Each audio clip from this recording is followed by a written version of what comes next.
ये है दुनिया का सबसे ठंडा और ऊंचा बैटलफील्ड सियाचिन। यहां जिन ट्रूप्स की पोस्टिंग होती है उनके लिए बेसिक सर्वाइवल भी एक चैलेंज है।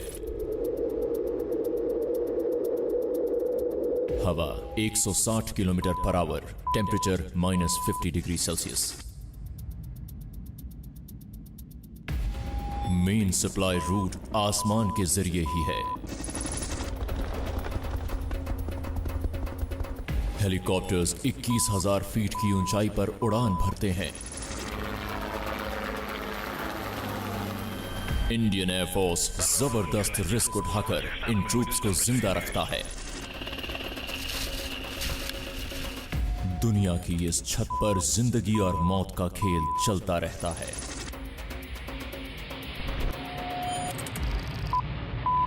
ये है extreme flight, Indian air force.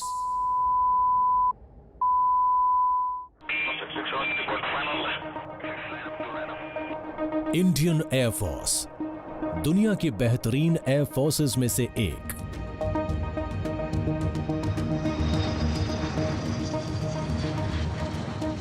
India के पास 15,000 किलोमीटर का लैंड बाउंड बॉर्डर है, जिसमें शामिल है हिमालय का इलाका। इतनी ऊंचाई पर किसी की देखरेख कर पाना बेहद मुश्किल हो जाता है। यहां एयरफोर्स भारत के एयर स्पेस को सुरक्षित रखने की अहम जिम्मेदारी निभाती है।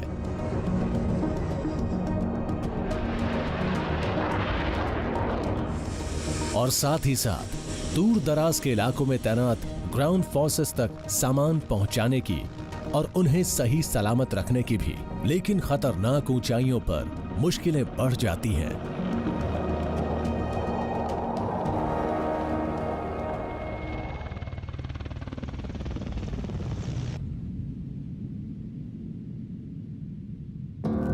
सियाचिन ग्लेशियर। सियाचिन 74 किलोमीटर लंबा ये ग्लेशियर हमारे भारत देश के उत्तर में मौजूद है। नॉर्थ और साउथ पोल के अलावा यह दुनिया के सबसे लंबे माउंटेन ग्लेशियर्स में से एक है। इसका सबसे निचला हिस्सा भी 11,000 फुट से ऊपर है और हाईएस्ट माउंट पोस्ट की ऊंचाई 22,000 फुट ऊपर है। सियाचिन एक बहुत अहम जगह पर है। ये ईस्ट में मौजूद चाइना और वेस्ट में मौजूद पाकिस्तान के बीच है और ये भारतीय सेना के कंट्रोल में है।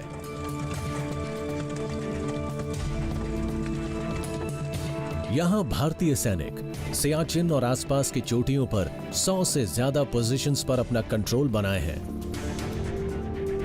इस बर्फीले इलाके में सर्वाइवल लगातार चलने वाला एक इम्तिहान है और इसे और मुश्किल बनाता है बेहिसाब ठंड और बेरहम मौसम।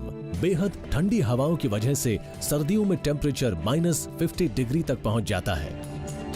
यहाँ पर मैं रह कर आया हूँ, वहाँ पर अगर टेम्परेचर -20 डिग्री है तो अगर हवा 70 किलोमीटर या 60 किलोमीटर प्रति घंटे की रफ्तार से चल रही है तो वो टेम्परेचर, वही जो -20 डिग्री टेम्परेचर है, वो विंड चिल फैक्टर की वजह से -70 -50 तक भी चला जाता था।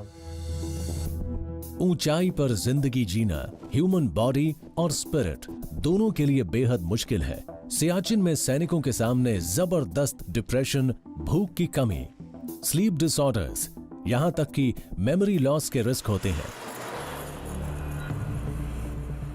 सड़कें बस यहीं तक हैं।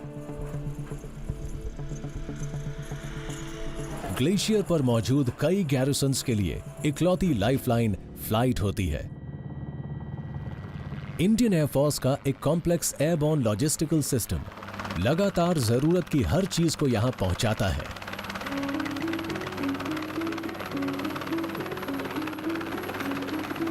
जैसे केरोसिन, हीटिंग और कुकिंग के लिए, खाना, पानी और एम्यूनिशन।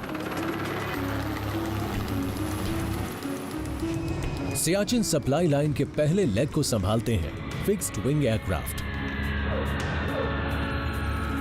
ये पहाड़ी स्टेट्स में बने कई बेसेस में लैंड करते रहते हैं।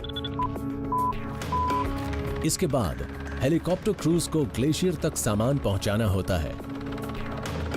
क्रूज बर्फीली नदियों पर बने हेलीपैड्स पर डिपेंडेंट है।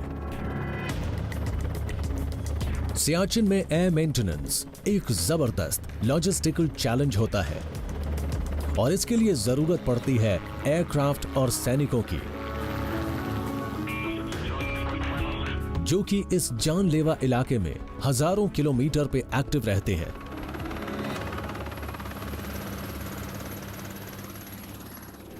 लद्दाख, जम्मू एंड कश्मीर, ऊंचाई 10,682 फीट। इंडियन एयरफोर्स के लिए सियाचिन का गेटवे है Ladakh.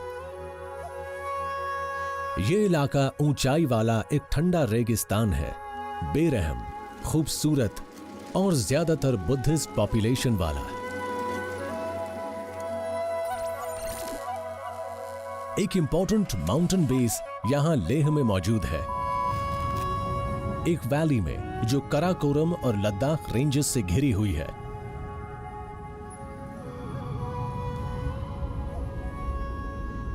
Leh air force base, Ladakh, Jammu and Kashmir, 10,682 feet. Siachen पर हाई ऑल्टीट्यूड एयर मेंटेनेंस के सिलसिले में लेह एयरफोर्स बेस एक बहुत ही क्रूशल एयरबेस है। सिर्फ ग्लेशियर कैप्टन्स ही सियाचिन तक की फ्लाई कर सकते हैं और इस सर्टिफिकेशन को हासिल करना बहुत मुश्किल है।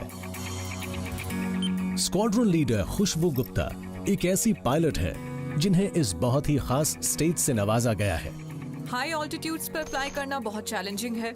मुश्किलें तब बढ़नी शुरू नहीं होती जब मैं कॉकपिट में बैठती हूँ और फ्लाई करती हूँ। इनकी शुरुआत तो सुबह ब्लैंकेट से निकलने पर ही हो जाया करती है, जब मेरा अलार्म बजता है 4 या 4:30 बजे। खुशबू सियाचिन पायनियर्स के साथ काम करती है। इस हेलीकॉप्टर यूनिट का काम है ग्लेशियर की सबसे मुश्किल पोस्ट तक सपोर्ट पहुंचाना। इन्हें जबरदस्त ठंड के मुताबिक खुद को ढालना पड़ता है। इन्हें और इनके कॉमरेड्स को फ्रॉस्ट बाइट से बचने के लिए बैटरी हीटेड बूट्स पहनने पड़ते हैं।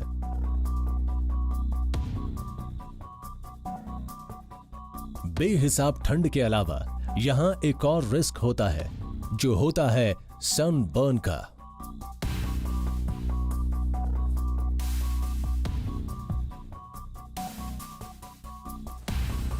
सियाचिन पायनियर्स को अक्सर इमरजेंसीज का सामना करते रहना पड़ सकता है। इनके पास मेडिकल इवैक्यूएशन के लिए एक कॉल आई है।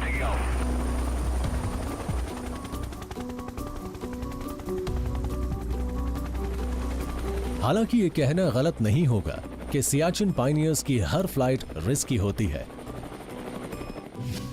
सियाचिन पायनियर्स चीताज और इसके अपग्रेडेड वर्जन चीतल्स को उड़ाते हैं।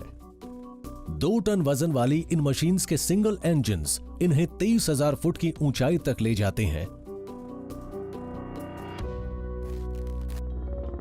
चीता हेलीकॉप्टर ज्यादा सामान नहीं ले जा सकता है, लेकिन सियाचिन ग्लेशियर में कई ऐसी पोस्ट हैं जहां बड़े सप्लाई हेलीकॉप्टर्स नहीं जा सकते हैं। ऐसे में चीता क्रूज लगातार फ्लाई करता है और खतरनाक मौसम से लुका छुपी करता रहता है। खुशबू एक कैजुअल्टी को इवैक्यूएट करने के लिए एक फॉरवर्ड पोस्ट पहुंची है। इस ग्लेशियर पर अक्सर ऐसा होता रहता है। ज्यादातर इमरजेंसीज ऑक्सीजन की कमी की वजह से होती हैं। यहां के सोल्जर्स को प्लेन्स के मुकाबले करीब 10% ऑक्सीजन ही मिल पाती है।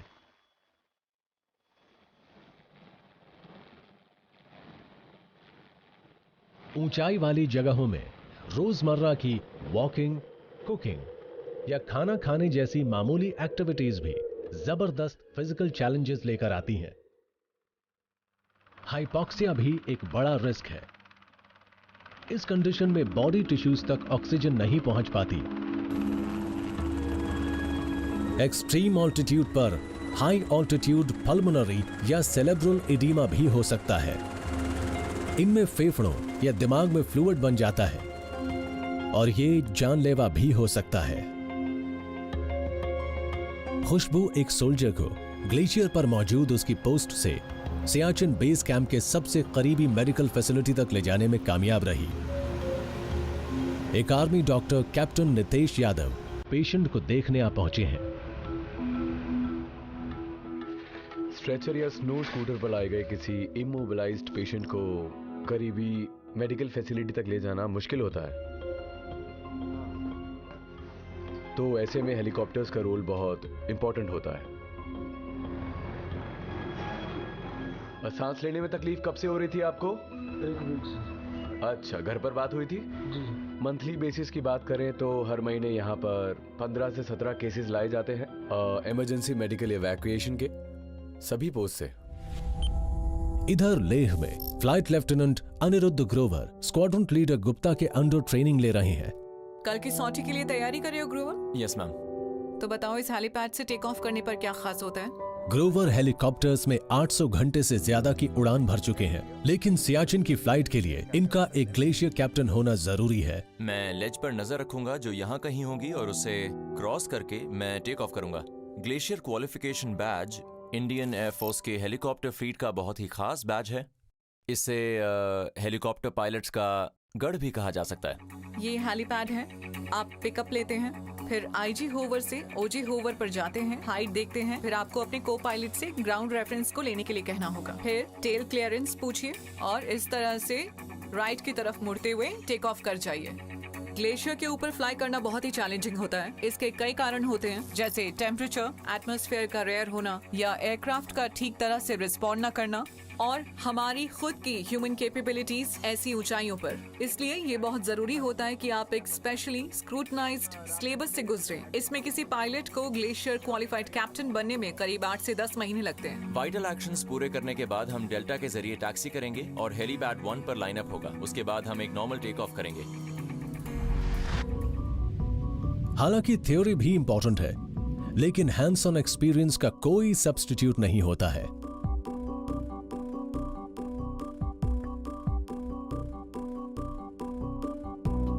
इन ऊंचाइयों पर हेलीकॉप्टर को उड़ाना अपने आप में ही बहुत चैलेंजिंग होता है और हेलीकॉप्टर काम करता है प्रिंसिपल ऑफ लिफ्ट पर। ये लिफ्ट जनरेट होती है रोटर्स के जरिए। ये रोटर्स हवा को नीचे पुश करते हैं, लेकिन इतनी ऊंचाई पर एटमॉस्फेयर रेयर होता है, तो ये उतनी हवा पुश नहीं कर पाते जो उसको लिफ्ट करने के लिए चाहिए। तो ऐसे में पूरी पावर चाहिए होती है इंजन की टू लिफ्ट और स्किल चाहिए होती है पायलट की टू टेक ऑफ।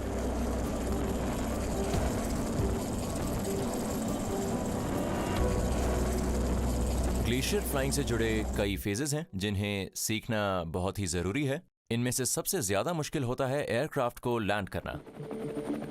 इस काम को सीखने के लिए हम लेह में मौजूद एक हेलीपैड पर जाते हैं जिसका नाम है पिलर हेलीपैड। ये जमीन से करीब 20 फीट की ऊंचाई पर बना है। यहाँ हम सिटिंग डाउन की प्रैक्टिस करते हैं। ये हेलीपैड बहुत छोटा है, बिल्कुल एक मैच बॉक्स जैसा, और ये वैसा ही है जैसा इस ग्लेशियर में मौजूद बाकी हेलीपैड्स हैं।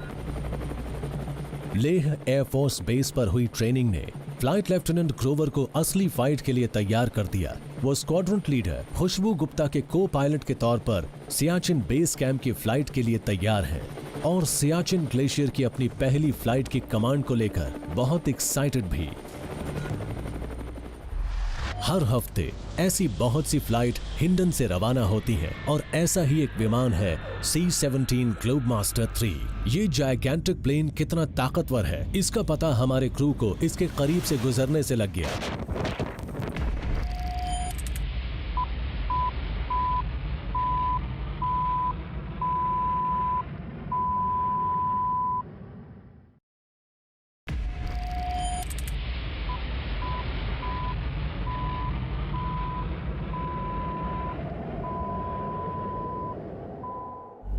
Hindon air force base, Ghaziabad, Uttar Pradesh. ऊंचाई 700 फीट।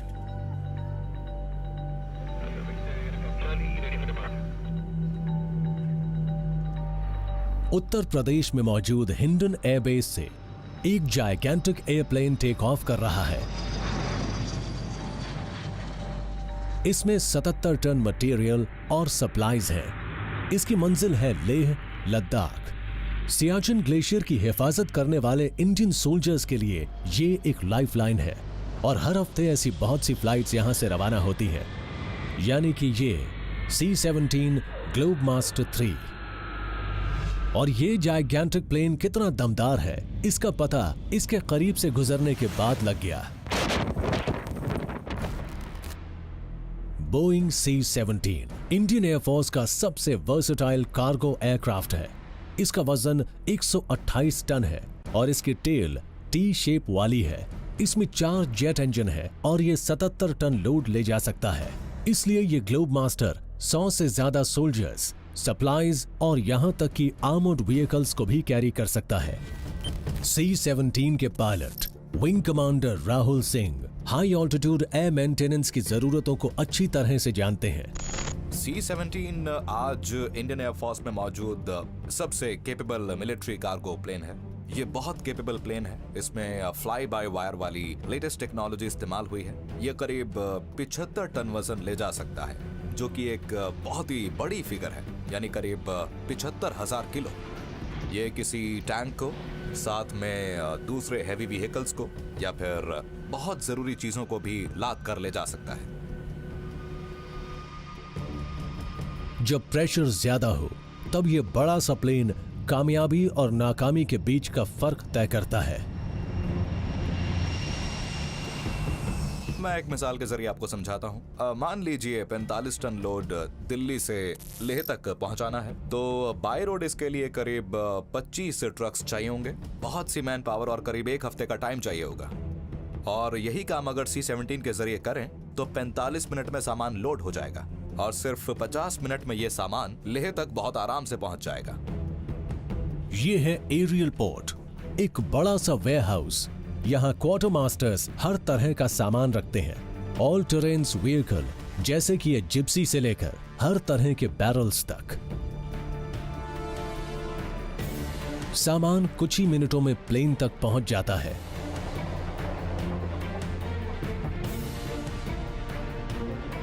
लोग बड़ी एफिशिएंसी से काम करते हैं और कोई वर्क गैंग 1 घंटे से भी कम में किसी ग्लोब मास्टर को लोड कर सकता है।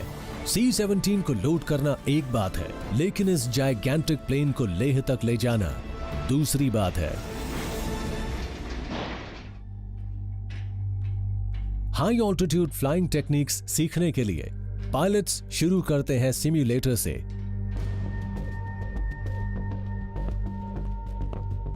विंग कमांडर सिंह और उनके को pilot flight lieutenant GL Vineet एक फ्लाइट को लेह में land. I don't ever slow up, no I don't take shit. I got no love for the fakeness. If you wanna play tough and wanna hate this, I'll always show up.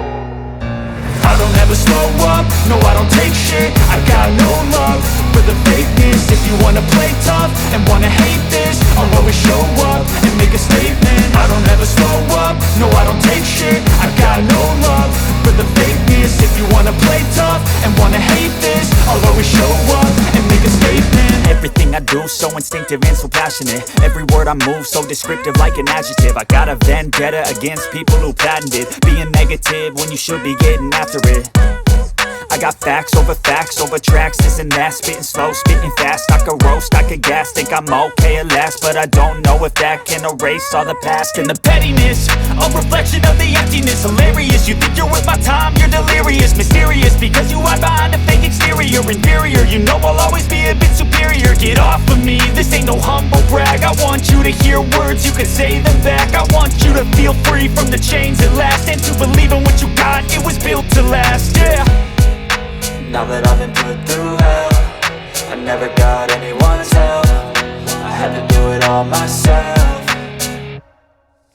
I don't ever slow up, no I don't take shit. I got no love for the fakeness. If you wanna play tough and wanna hate this, I'll always show up and make a statement. I don't ever slow up, no I don't take shit. I got no love for the fakeness. If you wanna play tough and wanna hate this, I'll always show up and make a statement. Gonna learn the consequence of being incompetent. Mental health is confidence, dreams and some honestness. I'm not here to save the day, that's for you to take away. I could play a million mind games, but instead I say something not illogical, something that is topical. Rub it on and watch it go, make yourself unstoppable. Dreams are irresponsible, but they're always possible. If you just believe, you could be so remarkable. Thoughts in my head, a collage and they spread. I'll be great one day, going off of my meds. No, I'm not giving up, no, I'm not giving in. I will make it to the top, taking off in the wind. I gotta make it, I'm saving every day to taste it. I'm patient, but my mind, it can hardly take it. I'm chasing a dream that I've had for several ages. A vacant modern kingdom for the taking.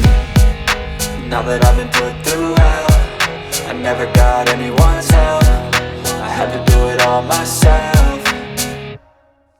I don't ever slow up, no I don't take shit. I got no love for the fakeness. If you wanna play tough and wanna hate this, I'll always show up and make a statement. I don't ever slow up, no I don't take shit. I got no love for the fakeness. If you wanna play tough and wanna hate this, I'll always show up and make a statement. I don't ever slow up, no I don't take shit. I got no love for the fakeness. If you wanna play tough and wanna hate this, I'll always show up.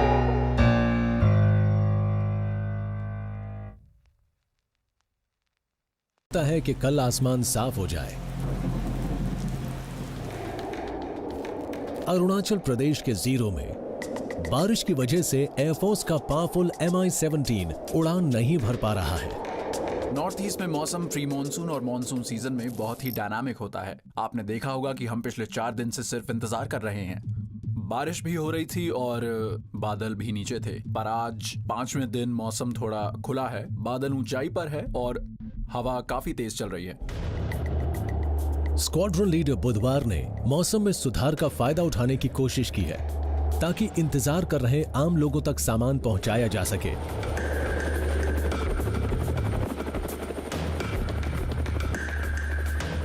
Northern Arunachal में बहुत से गांव सड़कों से काफी दूर है। हमने मौसम को देखते हुए और उसके सिलसिले में जो खबरें मिली हैं उनके आधार पर एक कोशिश की। पहाड़ी चोटियां आज साफ दिख रही हैं, हालांकि वैली में अब भी बादल थे। डीजेड्स और हेलीपैड्स बादलों से ढके हुए थे। ऐसे में हम कोई रिस्क नहीं ले सकते थे, इसलिए हमें इस मिशन को अबॉर्ट करना पड़ा और जब तक मौसम नहीं खुलता हमें थोड़ा और इंतजार करना होगा। लेकिन मशीन को मौसम के हिसाब से फिट होना ही होता है। दूसरे इंडियन एयरफोर्स क्रूज और पायलट्स नॉर्थ ईस्ट में यहां और दूसरी जगहों पर ऑपरेट करते हैं। झाबुआ एयरबेस। इंडियन एयरफोर्स के आर्सेनल में ऐसे जबरदस्त एयरक्राफ्ट्स भी हैं जो हर तरह के मौसम में उड़ सकते हैं। ये मल्टी रोल फाइटर जोखिम भरे हिमालयन बॉर्डर के आसपास पेट्रोलिंग के लिए बेहतरीन है। लॉक्ड और लोडेड, प्राइम्ड और strapped. Sukhoi Su-30 MKI aircraft उड़ान भरने के लिए तैयार है। ये रशियन डिजाइन 2 इंजन वाला जेट जो बना है भारत में एयरफोर्स की खास जरूरतों के मुताबिक। Sukhoi Su-30 MKI। अगले छोटे विंग को कहा जाता है कनार्ड।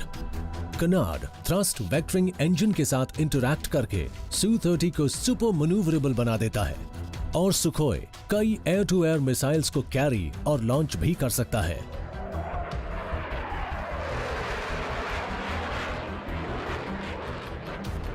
कॉम्बैट में Su-30 दुश्मन को दहला देता है।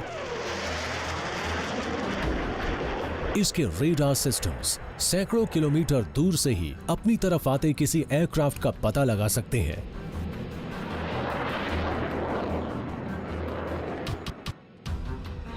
सुखोई का वेपन सिस्टम दुश्मन के कई एयरक्राफ्ट्स को एक साथ ही इंगेज कर सकता है और ये एयरक्राफ्ट साउंड से 2 गुनी रफ्तार से ज्यादा से ट्रैवल कर सकते हैं। इन मशीन्स को आसमान में उड़ाने वाले पायलट्स को अपनी स्किल्स को निखारने के लिए लगातार ट्रेनिंग लेनी पड़ती है।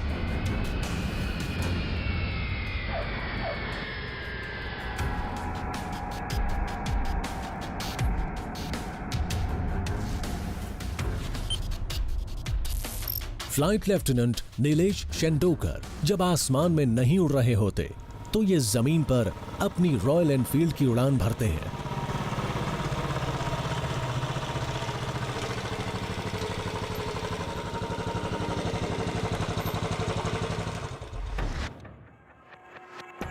जैसा कि दूसरे स्पेशलाइज्ड एयरक्राफ्ट में होता है, यहां भी महारत हासिल करने का तरीका है सिम्युलेशन और आज इनकी तैयारी हो रही है। हिमालय में प्रिसिजन और रिएक्शन टाइम की सबसे ज्यादा अहमियत होती है। पहाड़ अपनी जगह से नहीं हिलते, लेकिन मार्क स्पीड पर ही अचानक किसी पायलट के सामने आ धमकते हैं, खासकर खराब मौसम में। सिमुलेशन में मिस्ट्स और क्लाउड का इस्तेमाल किया जाता है, जो एक नॉर्मल फिनोमेना है नॉर्थ ईस्टर्न रीजन्स में, जहां विजिबिलिटी इतनी खराब हो जाती है कि पायलट भी डिसओरिएंट हो जाता है, जहां उन्हें ये नहीं पता होता कि वो किस तरफ जा रहे हैं। अगर मैं आसान शब्दों में कहूं तो ये होगा फॉर्मूला 1 कार चलाना, वो भी आंखें बंद करके पुरानी दिल्ली की गलियों में। और ये भी नहीं कहा जा सकता कि एयर कॉम्बैट हमेशा खुली धूप और नीले आसमान में होगी।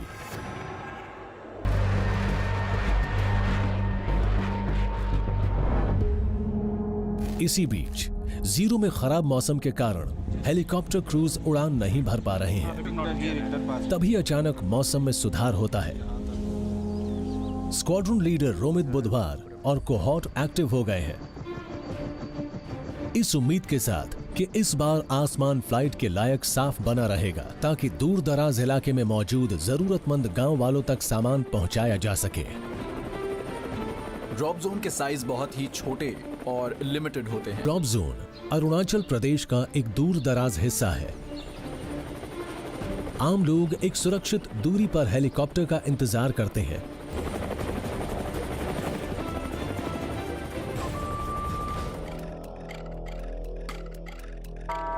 ऊंचाई वाले इलाके पायलट्स के लिए बेहिसाब खतरे पेश करते हैं, खासकर उनके लिए जिनके एयरक्राफ्ट दुश्मन की फायरिंग या मैकेनिकल प्रॉब्लम्स की वजह से खराब हो जाते हैं। Fighter pilot flight lieutenant Hemant Ganlakshar ऐसी ही एक पॉसिबिलिटी की तैयारी कर रहे हैं।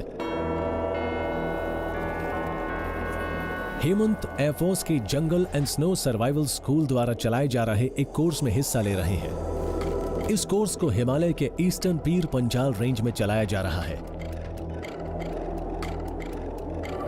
इस एक्सरसाइज को पूरा करने के लिए इन्हें रात बितानी होगी और रेस्क्यू क्रूज को अलर्ट करना होगा।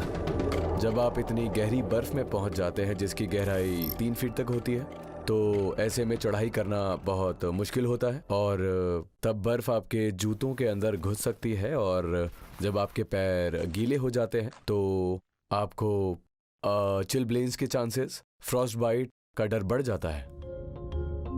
रात होने को है और टेम्परेचर और ज्यादा नीचे गिर जाएगा। हेमंत को एक शेल्टर बनाना पड़ेगा, वो भी यहां मौजूद इन सभी चीजों की मदद से। इग्लू बनाने के लिए हमें थोड़ी फ्लैट जगह की जरूरत पड़ती है। फिर बर्फ को पैरों से दबाकर थोड़ा सख्त बनाना होता है। इसके बाद आप अपनी खोखरी से बर्फ को काट कर उसकी ईंटें बनाते हैं और सॉफ्ट स्नो को आप सीमेंट की तरह इस्तेमाल कर सकते हैं। तो ये ईंटों और सीमेंट से किसी बिल्डिंग को बनाने जैसा ही है। तो किसी इग्लू को बनाने में काफी टाइम लगता है। इग्लू बनाने के बाद अगली बारी होती है आग जलाने की। मैंने आग जलाने की शुरुआत कर दी है। मैंने थोड़ा बहुत टिंडर भी इकट्ठा कर लिया है, लेकिन ज्यादातर घास गीली है इसलिए उसे जलाने में काफी मुश्किल होगी। और मुझे थोड़ी सूखी लकड़ी की शेविंग मिल गई जिसे मैंने किंडल या मेन फ्यूल की तरह इस्तेमाल किया। मैं कोशिश कर रहा था लेकिन उसके बाद भी आग नहीं जल रही थी। शाम हो रही थी, हवा भी तेज हो गई थी और इससे मेरी मुश्किलें और बढ़ गई थी। मैंने आग जलाने की कोशिश करीब आधे घंटे से 1 घंटे तक की, लेकिन इससे धुआं उठता रहा लेकिन ज्यादा लपटें नहीं निकल पाई। तो मैं हिम्मत हार गया और मैं बहुत थका हुआ था, तो मैं इस इग्लू में घुसा और लेट गया। हालांकि ये काम चलाऊ है, लेकिन हेमंत को उम्मीद है कि रात कट जाएगी।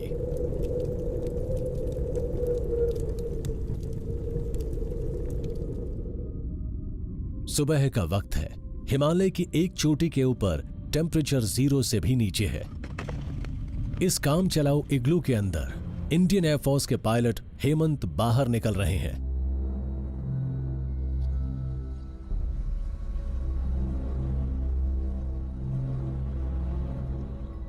सुबह जागते ही मेरी सबसे पहली कोशिश थी कि कुछ ऐसा हासिल करना जिससे मैं सस्टेन कर पाऊं पूरा दिन। या खाने के लिए कुछ भी नहीं था, तो मेरे पास एक ही ऑप्शन था। मुझे चाय बनानी थी और उसके लिए पाइन लीव्स की जरूरत थी। शुरुआत में मैंने बर्फ को पिघलाकर उसका पानी बनाया फिर मैंने उसमें पाइन की कुछ पत्तियां डाली चाय बनाने के लिए, और ये बहुत न्यूट्रिशियस होती है। इसमें काफ़ी विटामिन सी होता है, इससे एनर्जी और न्यूट्रिशन मिलता है, और इसके ज़रिए मैं आज सरवाइव कर सकता था। सबसे पहले ये अपने लिए चाय बनाते हैं। अब इन्हें अपनी लोकेशन मार्क करनी है ताकि इन्हें ढूंढने वाले लोग इन्हें लोकेट कर पाएं।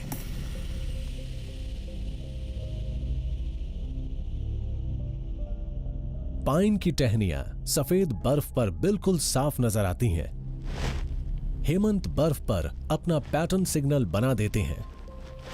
यह बेशक एक रूटीन एक्सरसाइज हो, लेकिन इतनी ऊंचाइयों पर इवैक्यूएशंस इनके काम का एक अहम हिस्सा है।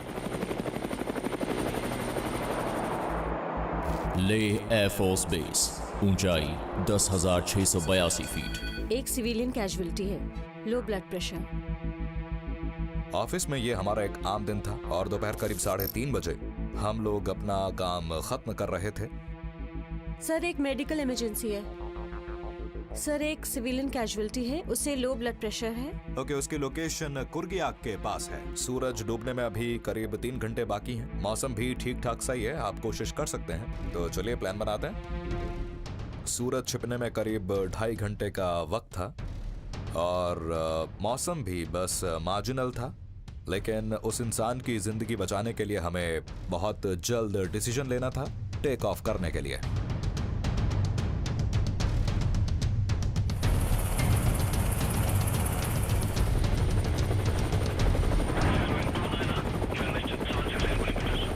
यहाँ लोगों की बस्तियाँ काफी दूर इलाकों में मौजूद हैं। उन तक सड़कें गिनी चुनी ही हैं और वो भी साल में 5-6 महीने बर्फ की वजह से बंद रहती हैं। साथ ही यहाँ मेडिकल फैसिलिटीज भी बहुत कम हैं, इसलिए इन इलाकों में हमारा रोल बहुत ज्यादा इंपॉर्टेंट हो जाता है।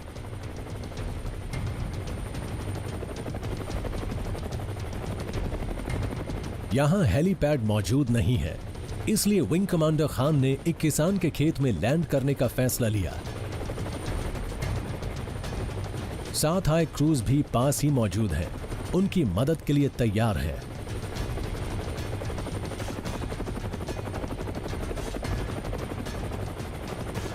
इस शख्स का ब्लड प्रेशर बहुत ज्यादा कम हो गया था, जो इस एरिया में बहुत आम बात है।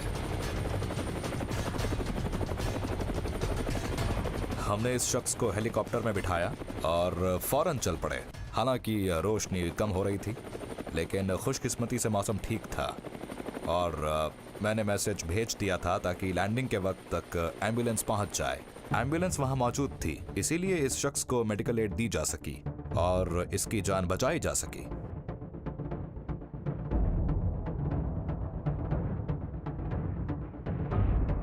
सिर्फ लद्दाख इलाके में ही नहीं बल्कि हिमालय के सभी पहाड़ी हिस्सों में, चाहे वो उत्तराखंड हो, सिक्किम या अरुणाचल प्रदेश, एयरफोर्स कीमती जानें बचाने के लिए ऐसे ही मिशंस चलाती रहती है।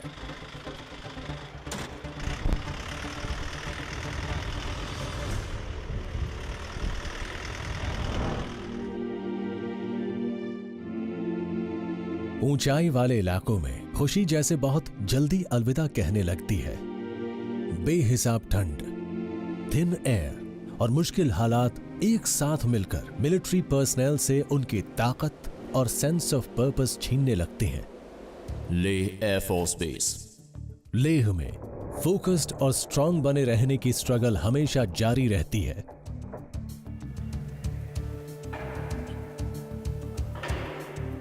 हैंगर्स में और बेस में एयरफील्ड्स में मेंटेनेंस टेक्नीशियंस बेहद मुश्किल हालात में एयरक्राफ्ट्स को फ्लाइंग के काबिल बनाने की कोशिश करते रहते हैं। Sergeant H.K. शर्मा पायलट की ही तरह किसी एयरक्राफ्ट क्रू का अहम हिस्सा हैं। बेशक ये फ्लाई ना करते हो, लेकिन ये एविएटर्स के कंधे से कंधा मिलाकर काम करते हैं और ये जानते हैं कि अगर वो और उनका ग्राउंड क्रू सही से काम करेगा तभी पायलट सुरक्षित रहेंगे। हमारे सियाचिन पायनियर्स के पायलट्स में ये कहावत बहुत चलती है, my first faith is my God but my technician comes a close second.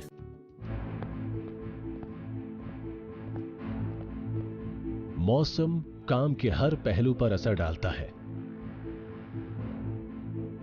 ये सारे गियर्स होने के बावजूद, जैसे ये स्पेशली डिजाइन्ड ओवरऑल जो मुझे सब जीरो टेम्परेचर्स में भी सेफ रखता है, ऐसी कुछ चीजें हैं इस मशीन में जो आप ग्लव्स के साथ यूज नहीं कर सकते। तो उसके लिए मुझे क्या करना होता है, ये ग्लव्स निकाल के वो मेटल पोर्शन टच करने होते हैं, और मेटल पोर्शन इतने ठंडे होते हैं कि कभी कभी ये होता है कि स्किन चिपक जाती है और बाहर निकल आती है। लेकिन ये तो मेरा जॉब है और मैं ट्रेंड हूँ इन सारी एक्टिविटीज को करने के लिए। मैं ट्रेंड सोल्जर हूँ और मेरी कुछ ड्यूटीज और रिस्पॉन्सिबिलिटीज हैं मेरी इस मशीन के लिए, और खासकर उन सारे पायलट्स के लिए जो इन मशीनों का यूज करते हैं। HK शर्मा जैसे लोगों की वजह से ही दुनिया के सबसे ऊंचे सियाचिन जैसे बैटल ग्राउंड पर टिके रहना मुमकिन हो पाता है। स्क्वाड्रन लीडर गुप्ता के तहत लेह में अपनी ट्रेनिंग पूरी करने के बाद flight lieutenant Anirudh Grover Siachen base camp में पहुंच गए। जल्द ही वो अपनी पहली फ्लाइट को ग्लेशियर तक ले जाएंगे। लेकिन मैन और मशीन दोनों को एक बार फिर से खराब मौसम के आगे झुकना पड़ता है और फ्लाइट लेफ्टिनेंट ग्रोवर को अपने ग्लेशियर कैप्टन के बैज को हासिल करने के लिए थोड़ा इंतजार करना पड़ेगा। Flight lieutenant Grover Siachen glacier तक अपनी पहली फ्लाइट को ले जाने को बेताब है। हेलीपैड पर जबरदस्त एक्टिविटी चल रही है। सोल्जर्स हेलीकॉप्टर में जरूरी सामान डाल रहे हैं।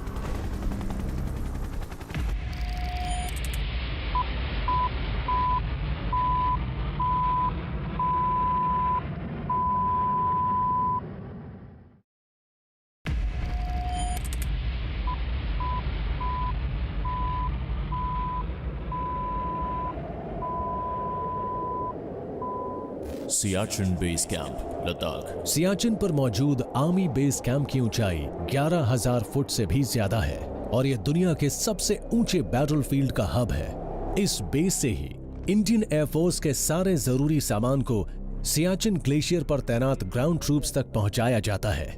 बादल छाए हैं, ओवरकास्ट है, ऐसे में वाइट आउट की पॉसिबिलिटी से इनकार नहीं कर सकते। लेकिन मौसम की वजह से एयर सप्लाई क्रूज और फ्लाइट लेफ्टिनेंट ग्रोवर को इंतजार करना होगा। हालांकि वो सियाचिन ग्लेशियर तक अपनी पहली फ्लाइट को कमांड करने के लिए बेताब है।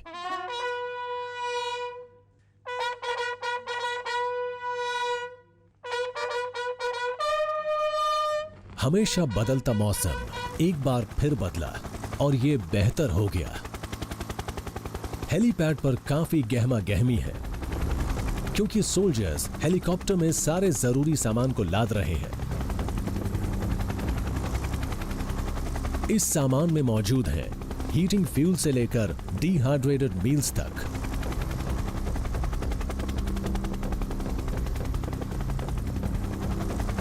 यहां टेक ऑफ करना एक शुरुआती कदम है। यह सफर हमेशा खतरों से भरा होता है। ग्लेशियर के ऊपर फ्लाई करने पर बहुत सारे चैलेंजेस फेस करने पड़ते हैं। इसमें सबसे पहला है टर्बुलेंस।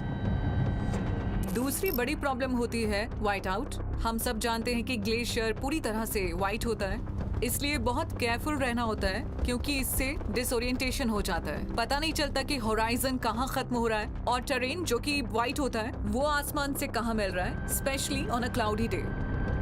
इसलिए मुझे लैंडिंग के दौरान बहुत ही केयरफुल रहना पड़ेगा क्योंकि यहाँ भी मुझे जमीन का अंदाजा नहीं होगा। फ्लाइट लेफ्टिनेंट ग्रोवर एक चैलेंजिंग पिलर लैंडिंग कर रहे हैं और वो ये काम बखूबी करते हैं।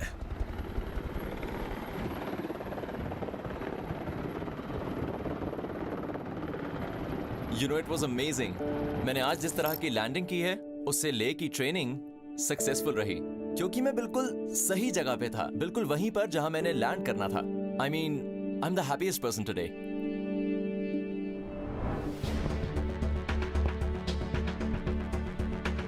Good afternoon, officers. Please have a seat. Siachen Pioneer mess में आज एक छोटी सी लेकिन बहुत अहम सेरेमनी हो रही है। फ्लाइट लेफ्टिनेंट अनिरुद्ध ग्रोवर को आज उनका ग्लेशियर कैप्टन्स बैज दिया जाने वाला है। मैं आपको डिक्लेयर करता हूं ग्लेशियर कैप्टन। सर, याद रखना इस बैच के साथ बहुत सी जिम्मेदारियां जुड़ी हुई हैं। साथ ही आप दुनिया के सबसे ऊंचे बैटलफील्ड में इंडिपेंडेंटली फ्लाई भी करेंगे। तो चलिए, happy landings, congratulations. Thank you. ये यंग एविएटर न जाने कब से इस अचीवमेंट का सपना देख रहा था और ये यकीनन इसे पाने के बाद बेहद खुश होगा। यहाँ की पोस्टिंग के दौरान मुझे सियाचिन ग्लेशियर तक फ्लाई करना होगा, और वो भी ऐसी जगह पर जहाँ लोग कितना पैसा खर्च करके आते हैं। मैं लकी हूँ क्योंकि मैं यहाँ रोज ऑपरेट करता हूँ। लेकिन सिर्फ एक वही चीज नहीं है जो मुझे पुश करती है, वो एक लुक जो हमें मिलती है उस आर्मी जवान से, वो ग्रैटिट्यूड जो हमें महसूस होता है जब हम उन्हें जाकर उनका राशन या फिर घर का लेटर देते हैं। वो बहुत ज्यादा सेटिस्फाइंग होता है, और यही चीज मुझे पुश करती है। मुश्किल हालात में फ्लाइंग करना अपने आप में एक बड़ा इनाम है।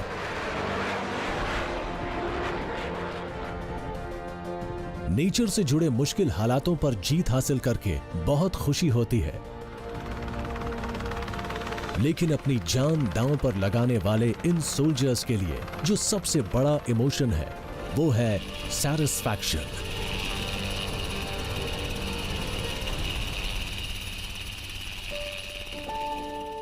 ये सैटिस्फैक्शन ना तो शब्दों में बयां किया जा सकता है, ना पढ़ा जा सकता है, और ना ही महसूस किया जा सकता है। और उन सोल्जर्स को क्या लगता होगा जो C-17s, Su-30s, M-17s और चीता की इन मुश्किल आइस फील्ड्स पर बेहिसाब ठंड और तेज हवाओं से लड़ते हुए दूर से आ रही इन एयरक्राफ्ट्स की वेलकमिंग साउंड सुनते होंगे। अचानक जब पूरे सन्नाटे में मेरे को आसमान में हेलीकॉप्टर की आवाज़ सुनाई देती है, तो जो खुशी मेरे को होती है मैं उसे डिस्क्राइब नहीं कर सकता।